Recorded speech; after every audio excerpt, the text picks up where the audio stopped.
Oh, hey, how's it going? I'm Dr. Sam Spinelli, physical therapist and strength and conditioning coach with Citizen Athletics. Today, we're gonna be talking about the chest supported row. It's one of my personal rowing favorites. I like to utilize it for a lot of different reasons. One particular one is that it challenges the upper back muscles, your lats, your traps, and your posterior delts to a really high degree, but it doesn't overly tax your spinal erectors, which could be sore from other activities like deadlifting, clean snatches, etc. So it works as a great option for accessory motions in training your upper back. Now, the way that we do this movement can really dictate the effects that we get from doing it. So today we're going to talk about the technique, how you can change it to emphasize more your upper back, your lats, and then also a few ways that you can tweak the movement to get the most out of it. So the first detail that we'll cover is just the technique of the movement.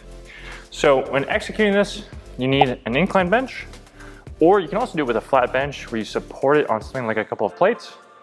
But the incline bench is a little bit more safe, a little bit more sturdy. And then you need to have either dumbbells or a barbell. Now the dumbbell option I think is a little bit better, but I'll show you the barbell option real fast.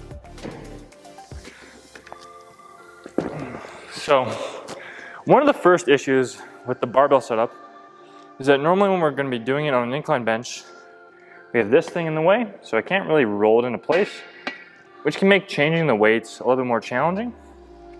But we'll get set up.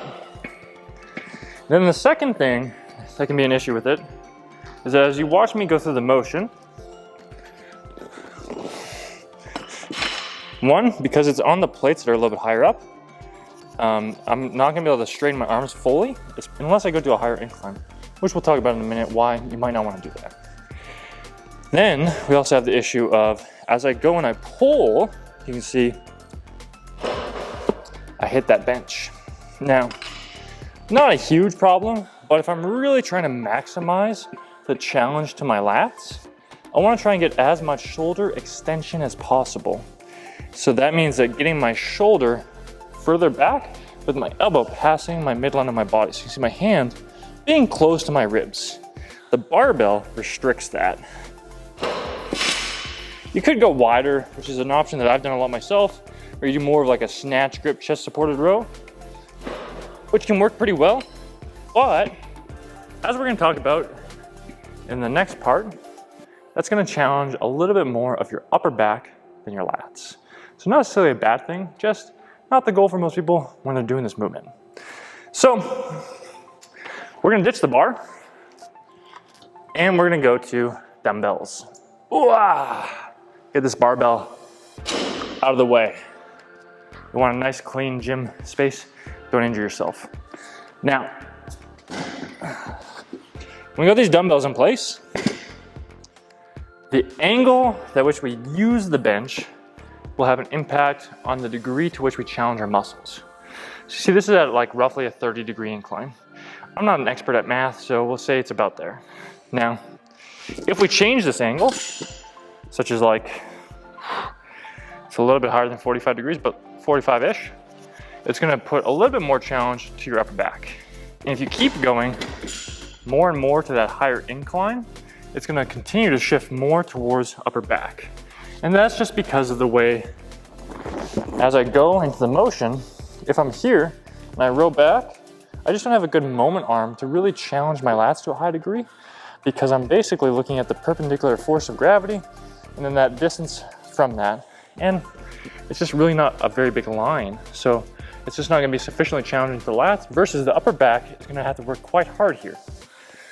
Now, most people are gonna probably utilize this exercise more for either a general back exercise, or B, to really focus a lot more on their lats. So that's where usually coming down to that lower incline is gonna be the best option.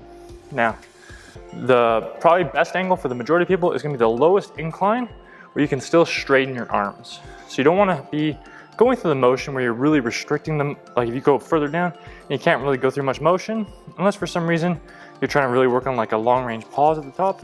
But if you're trying to go through a full range, you wanna be able to straighten your arm. So then when I'm looking at going through the motion, the next thing we can consider is my arm position particularly as I go up. So either having my elbows more tucked in or more out.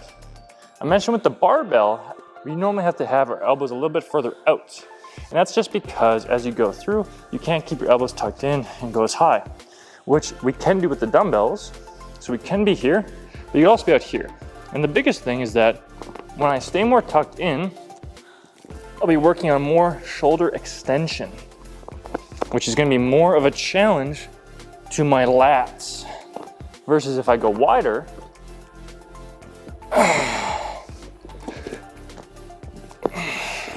that'll be more of a challenge to my upper back muscles, particularly those ones between your shoulder blades. So if your goal is lats, more tucked in, upper back, a little bit wider. Most people, again, are probably gonna be looking for more lats, so probably more tucked in, which is gonna go to our next detail, which is gonna be the rotation position that you hold the dumbbells at. So you can see when I'm gripping the dumbbell, I can have it 3 ways. Overhand, neutral, and underhand. When doing this movement, if I were to keep an overhand grip or an underhand grip, we're gonna run into a problem. You can see as I go up, I'm gonna hit that bench, which is gonna restrict my range of motion, the downside to the barbell. But if I go to a neutral grip, I'm able to go through a deeper range of motion, really trying to work on getting maximal shoulder extension, which is gonna be ideal. So you're probably gonna wanna go to that neutral grip position. So just think vertical hand, palms facing each other, row nice and tight, squeeze those shoulder blades. Off that point, on the squeezing the shoulder blades, something that people will ask is, should I pull my shoulder blades back and keep them back the whole time? Now, personally, I would say no. You can make an argument that there's times where you might want to try to focus on that, but the vast majority of people are trying to strengthen their upper back, strengthen their lats, and the best way we can do that is through what's called isotonic motion, where we let our arms move and go through a greater range of motion and then work back through it. So if you were just squeezing your shoulders back the whole time, that would be an isometric movement.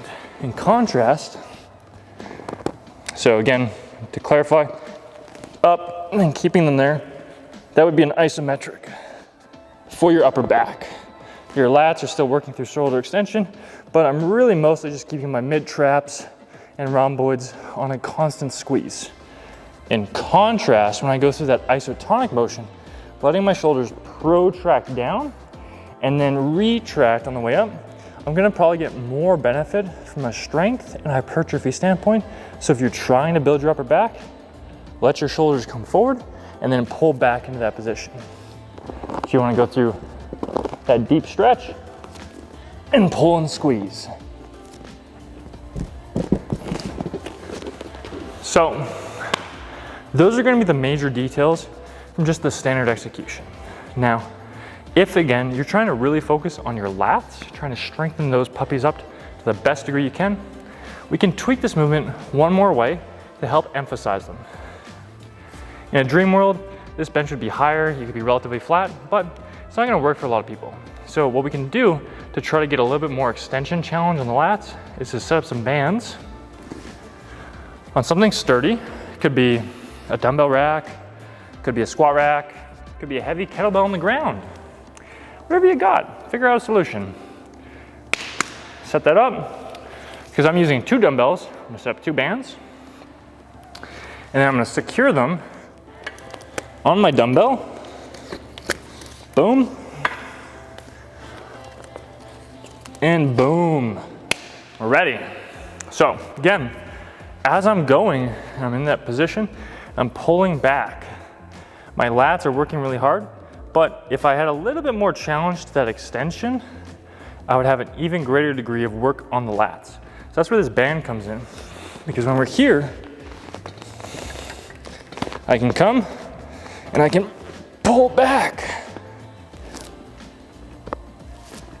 and get that last little bit of challenge through extension and maximally hit my lats. So that's gonna be the chest supported row. It's a pretty fantastic exercise, particularly for people that wanna get strong especially strong backs. So I would suggest most people should probably put in their rotation periodically. The vast majority of my athletes will use it somewhere between once every 3 to 4 months for a block and try to get really strong on it, and then rotate out to other variations and then come back to it. If there are other movements you'd like us to cover in the future, discussing the technique on it, common errors, ways you can maximize your results depending upon goals with it, let us know in the comments down below. And if you could take a minute just to smash that like button, helps us out a lot. YouTube algorithm, a little crazy, but they really like people hitting that like button. So if you want to help us out, we'd appreciate it. And if you want to see more videos like this, subscribe down below. We try to release at least one video every week. So, see you in the next video.